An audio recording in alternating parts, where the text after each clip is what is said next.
വിഷു ഓണമെല്ലാം വരുമ്പോൾ മിക്കവരുടെയും വീട്ടിൽ, പ്രത്യേകിച്ച് നമ്മളെല്ലാം വീട്ടിൽ നെയ്യപ്പം ഉണ്ടാക്കലുണ്ട്.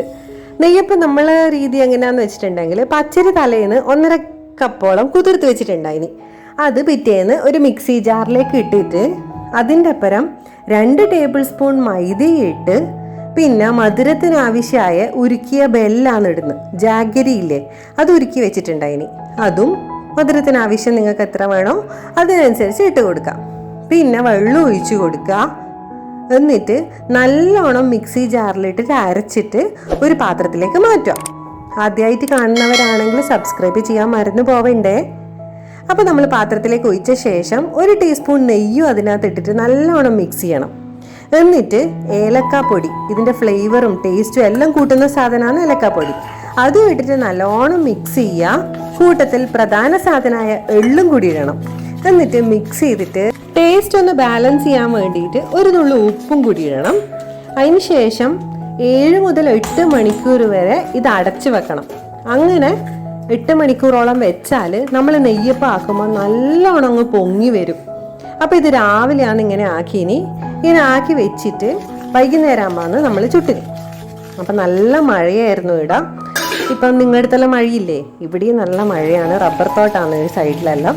അപ്പം നല്ല മഴയായിരുന്നു. അത് കഴിഞ്ഞ് നമ്മൾ ഇത് ചുടാൻ വേണ്ടിയിട്ട് എടുത്തിട്ട് ഇളക്കി കഴിഞ്ഞപ്പോഴത്തേക്കും കറണ്ട് പോയി. എങ്ങനെയാണെങ്കിൽ നമുക്ക് നെയ്യപ്പം ചുട്ടാൽ മതിയല്ലോ. അങ്ങനെ എമർജൻസി കത്തിച്ച് വെച്ച് വെളിച്ചെണ്ണ അങ്ങ് ചൂടാക്കി നെയ്യപ്പത്തിൻ്റെ കൂട്ട് അതിലേക്ക് അങ്ങ് ഒഴിച്ചു കൊടുത്തപ്പോൾ അങ്ങ് പൊങ്ങി വന്നു നല്ലോണം.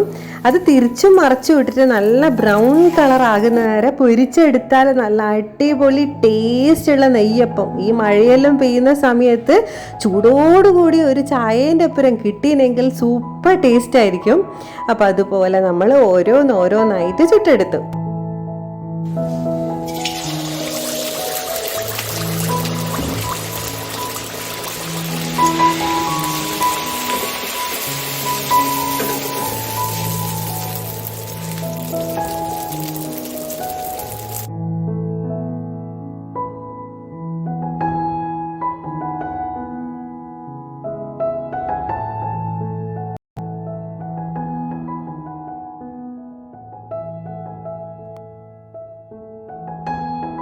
നല്ല ടേസ്റ്റുള്ള ഈ നെയ്യപ്പം എല്ലാവരും ട്രൈ ചെയ്ത് നോക്കണേ. അപ്പോൾ വീഡിയോ ഇഷ്ടമായില്ലെങ്കിൽ സബ്സ്ക്രൈബും ചെയ്യുക, ലൈക്കും ചെയ്യുക, കമൻറ്റും ചെയ്യുക. നമുക്ക് അടുത്ത ദിവസം അടുത്ത വിഷു സ്പെഷ്യൽ റെസിപ്പി ആയിട്ട് കാണാം.